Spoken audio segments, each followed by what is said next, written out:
बैतुल मुक़द्दस, मस्जिद अक़सा, इसका तारीख़ी पस मंज़र के हवाले से आज चंद बातें हम जो हैं वो पढ़ेंगे। सबसे पहली बात तो यह है कि जिस तरह गुज़िश्ता सबक के अंदर हमने पढ़ा था कि बैतुल मुक़द्दस सही जमहूर कौल के मुताबिक आदम अलैहिस्सलाम के ज़माने में तमीर हुई थी।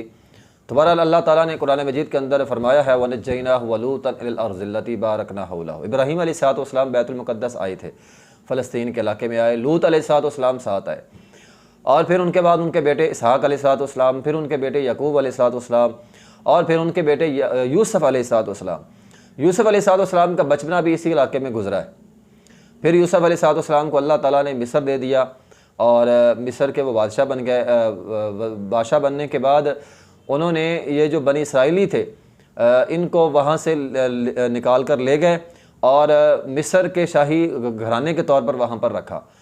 फिर बाद में बनी इसराइलियों में बिगाड़ पैदा हुआ।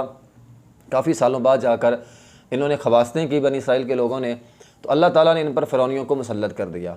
तो जब फिर मूसा अलैहिस्सलाम आए, तो जब मूसा अलैहिस्सलाम आए तो उस वक़्त ये मिस्र में बतौर ग़ुलाम के ज़िंदगी बसर करते थे। इनके बच्चों को कत्ल कर दिया जाता था, जुल्म इन पर किए जाते थे। बिलाखिर मूसा अलैहिस्सलाम ने इनको वहाँ से निकाला। आप वाक़या तफ़सीलन कुरान मजीद के अंदर वाक़या मौजूद है। वहाँ से मूसा अलैहिस्सलाम बनी इसराइल को लेकर निकले, आगे दरिया ने रास्ता दे दिया, वहाँ से निकले दूसरी तरफ चले गए। मूसा अलैहिस्सलाम ने उस वक़्त इनको कहा था कि ये शहर है फ़लस्तीन का इलाका, इसको फ़तह करना है और अल्लाह ताला ने हुक्म दिया कि इसको फ़तह करो, मैदान जिहाद में जाओ, लड़ो और फ़तह करो। लेकिन इन्होंने कहा अंत व रब्बुका फ़क़ातिला। कुरान मजीद के अंदर है कि मूसा अलैहिस्सलाम से इन्होंने कहा कि हम नहीं लड़ेंगे, तू जा, तेरा रब जाए, दोनों जाके लड़ो, हम नहीं लड़ेंगे, हम बैठे हैं। इनके इस जवाब पर इनको अल्लाह ताला ने मैदान तीह के अंदर 40 साल ये वहाँ पे रहे। 40 साल की गोया इनकी एक तरह की सज़ा थी, एक खुले मैदान में रहे।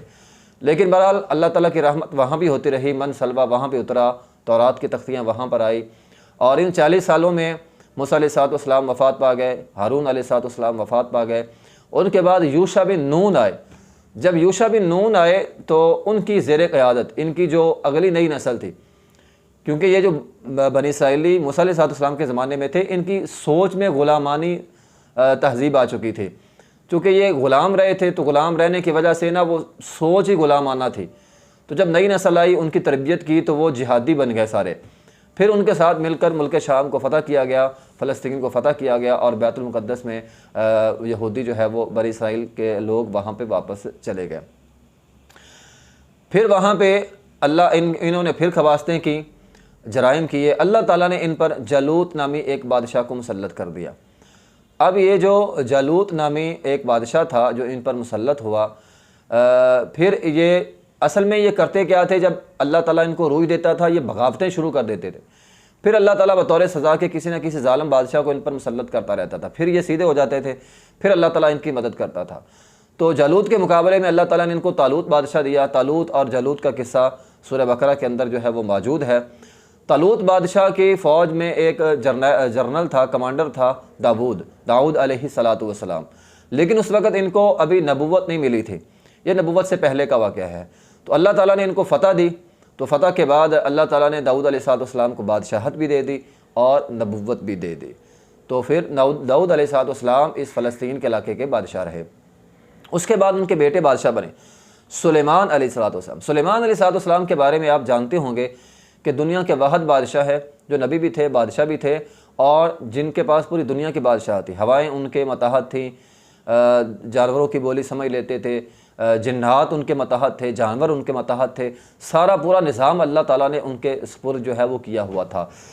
तो सुलेमान अलैहिस्सलाम ने फिर वहाँ पे हैकल सुलेमानी तमीर किया और बड़ी शानदार मस्जिद तमीर करवाई और बैतुल मुक़द्दस तमीर हुआ, बल्कि पूरा शहर तमीर हुआ। और ये काम उन्होंने जिन्नात से लिया, लोग भी शामिल थे, साथ जिन्नात भी शामिल थे। तो जब उन्होंने मस्जिद अक़सा बना ली तो उस वक़्त उन्होंने 3 दुआएँ भी की थी और उनकी एक दुआ ये थी कि अल्लाह जो मुझे बादशाह दी, रब्बि हबली मुल्क ला यंबगी लिअहदिन मिन बादी, मेरे बाद किसी और को ऐसी बादशाह ना देना। नबी अलैहिस्सलाम एक दफ़ा नमाज़ पढ़ रहे थे, शैतान ने आपको वसवसा डाला, आपने शैतान को पकड़ लिया। तो नबी अलैहिस्सलाम फरमाते हैं अगर मेरे भाई सुलेमान अलैहिस्सलाम की दुआ ना होती तो मैं शैतान को मस्जिद के सतून के साथ बांध देता, बच्चे इसके साथ जो है वो खेलते। तो बहरहाल सुलेमान अलैहिस्सलाम की दुआ थी, अल्लाह ये बादशाहत किसी और को न देना, नबी अलैहिस्सलाम ने इसको छोड़ दिया। दूसरी दुआ उनकी ये थी कि हुक्मन युसादिफ़ु हुक्मा हो, अल्लाह मैंने इतनी बड़ी सल्तनत संभाली है, अब मुझे तेरे हुक्म के मुताबिक इंसाफ के साथ फ़ैसला करने की तौफीक भी दे दे। और तीसरी दुआ उन्होंने ये की थी कि अल्लाह जो बंदा यहाँ पे नमाज़ पढ़े उसके गुनाहों को तुम माफ़ कर देना। तो ये 3 दुआएं सुलेमान अलैहिस्सलाम ने मांगी थी। बहरहाल सुलेमान अलैहिस्सलाम के बाद तकरीबन 100 साल के अंदर ही, उनकी वफ़ात के 100 साल बाद ही बनी इसराइल आपस में इख्तलाफात का शिकार हो गए। फिर अल्लाह ताला ने ज़ालिम लोगों को इन पर मुसल्लत कर दिया, जिन्होंने फ़लस्तीन को फिर फ़तह कर लिया। ये तकरीबन बात है 800 कबल मसीह, 8 सदी कबल मसीह का ये वाक़या मैं आपको बयान कर रहा हूँ। उसके 2 साल बाद एक नाम आपने सुना होगा, बुख्ते नसर, बड़ा मशहूर नाम है। ये एक बाइबल का बादशाह था। ये 6 सदी कबल मसीह, काफ मीम कबल मसीह में ये बाइबल का बादशाह था। और फिर इसने फ़लस्तीन पर हमला किया और सारा शहर ही तबाह कर दिया। पूरा बैतुल मुक़द्दस, यरूशलेम, सारा शहर मिलिया मेट कर दिया। इसने बैतुल मुक़द्दस भी मिस्मार कर दिया, मस्जिद अक़सा भी, हत्ता कि वो तख्तियाँ जो सुलेमान अलैहिस्सलाम ने तौरात की तख्तियाँ मस्जिद अक़सा में नस्ब की थी, उसको भी जला दिया, सब ख़त्म कर दिया। तो ख़त्म करके यहूदियों का कत्लेआम किया और वहाँ से जो 1 लाख यहूदी बच गए थे उसको लेकर वो इराक़ चले गया। ये इराक़ का बादशाह था। इसके बाद आपने सुना होगा वो उज़ैर अलैहिस्सलाम, अल्लाह के पैगंबर थे, वो उसका गुज़र इस बस्ती से हुआ। ये वही बस्ती थी फ़लस्तीन वाली, उसका गुज़र इस बस्ती से हुआ। तो उन्होंने इस बस्ती को देखकर कहा था कि ऐ अल्लाह, ये बस्ती तो कैसे दोबारा लोग यहाँ आबाद होंगे, ये बिल्कुल खंडरात में बदल चुकी है। फिर अल्लाह ताला ने कुरान मजीद का वाक़या सूरह बकरा के आखिर में कि अल्लाह ताला ने उनको पर मौत वाक़या की, यानी नींद आ गई, 100 साल के लिए वो सो गए। उसके बाद उठे, काला कम लबिस्तुम फिल अर्दि अदद सनीन कालू लबिस्ना यौमन औ बाद यौम फसलिल आदि कालू लबिस्ना यौमन औ बाद यौम। उन्होंने कहा हम दिन का कुछ हिस्सा जो है वो मैं सोया रहा हूँ। तो अल्लाह ताला ने फरमाया नहीं, बल्कि तू सोया रहा है 100 साल।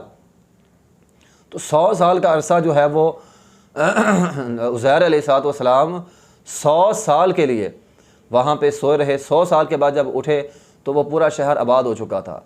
होया ये कि इन 100 सालों में ये जो इराक़ी बादशाह था बुख्ते नसर, इनकी जो है वो फ़ारस के साथ बनती नहीं थी। तो फिर अहले फ़ारस ने, उनका सायर से आज़म जो बादशाह था, उसने इस पर हमला किया और पूरा बाइबल फ़तह कर लिया। और उसने फिर बनी इसराइलों को वापस भेज दिया और बाकायदा फ़लस्तीन को आबाद किया गया, बैतुल मुक़द्दस की तामीर की गई और फिर दोबारा सारा कुछ, मस्जिद अक़सा भी बनी, बैतुल मुक़द्दस बना और ये सारा निज़ाम फिर दोबारा शहर आबाद हो गया। लेकिन इनके पास तौरात नहीं थी। फिर उज़ैर अलैहिस्सलाम 100 साल बाद उठे और उन्होंने अपने हाफ़ज़े से दोबारा तौरात की तख्तियाँ लिखी, दोबारा तौरात लिखी। अल्लाह के पैगंबर थे, उन्होंने लिखा। फिर उसके बाद ये जो है ये सिलसिला चलता रहा। फिर ज़करिया अलैहिस्सलाम आए। यही वो मस्जिद है, मस्जिद अक़सा बैतुल मुक़द्दस, जहाँ ज़करिया अलैहिस्सलाम ने दुआ की थी, नादा रब्बहु निदाअन खफ़िया, है अल्लाह मैं बूढ़ा हो चुका हूँ। और चुपके से उन्होंने आवाज़ लगाई थी और कहा था अल्लाह मैं बूढ़ा हो चुका हूँ, अल्लाह मुझे क्या दे, मुझे औलाद दे। औलाद की दुआ की थी। क़ाल रब्बी इन्नी वहनल आज़्मु मिन्नी वश्तअल अर्रासु शैबा, अल्लाह बाल सफ़ेद हो गए, हड्डियाँ खोखली हो गई, अल्लाह औलाद दे दे। तो अल्लाह ताला ने फरमाया था या ज़करिया इन्ना नुबश्शिरुका बिग़ुलामिन इस्मुहु यहया, हम तुझे यहया देंगे और नाम भी खुद रखेंगे। लम नजअल लहु मिन क़ब्लु समय्या, इससे पहले ये किसी और का नाम भी नहीं होगा। तो फिर यहया अलैहिस्सलाम जो है वो पैगंबर बने ज़करिया अलैहिस्सलाम के बाद।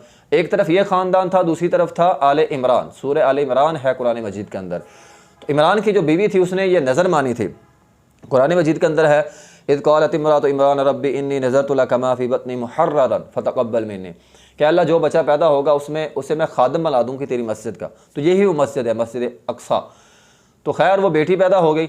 उन्होंने कहा अल्लाह हमने नज़र मानी थी, अब ये बेटी हम मस्जिद अक़सा की खादमियत के लिए इसको वक़फ़ करते हैं। तो अल्लाह ताला ने यह वक़फ़ कबूल भी कर लिया। फ़तक़ब्बलहा रब्बुहा बिक़बूलिन हसन, अल्लाह ताला फरमाते हैं हमने कबूल भी कर लिया। तो बात काबिलियत की नहीं, बात कबूलियत की भी होती है, ठीक है ना। इंसान काबुल तो बहुत ज़्यादा हो जाता है बाज़ औक़ात, लेकिन कबूल नहीं होता अल्लाह ताला के यहाँ। तो खैर कबूलियत हो गई। तो फिर क्या हुआ, अल्लाह ताला ने मरियम की ज़िम्मेदारी जो है वक़फ़लहा ज़करिया अलैहिस्सलाम के सुपुर्द कर दी। वो एक दिन कमरे में गए, मैयत मरियम अलैहिस्सलाम के जब कमरे में गए, वहाँ पर गए तो वो बेमौसम फल खा रही थी। तो उनके बेमौसम फल जब वो देखे तो कहा कहाँ से मिले, कहा अल्लाह ने मुझे दिए हैं, ठीक है। तो ये अल्लाह की तरफ से रिज़्क़ आया है। तो अगर इंसान अल्लाह पर भरोसा रखे तो अल्लाह इंसान को जो है सब कुछ जो है वो नवाज देता है। तो इससे अगला हिस्सा हम इंशाअल्लाहुल अज़ीज़ अगले लेक्चर के अंदर, अगले दरस के अंदर जो है वो पढ़ेंगे। व आखिर दावाना अल्हम्दुलिल्लाहि रब्बिल आलमीन।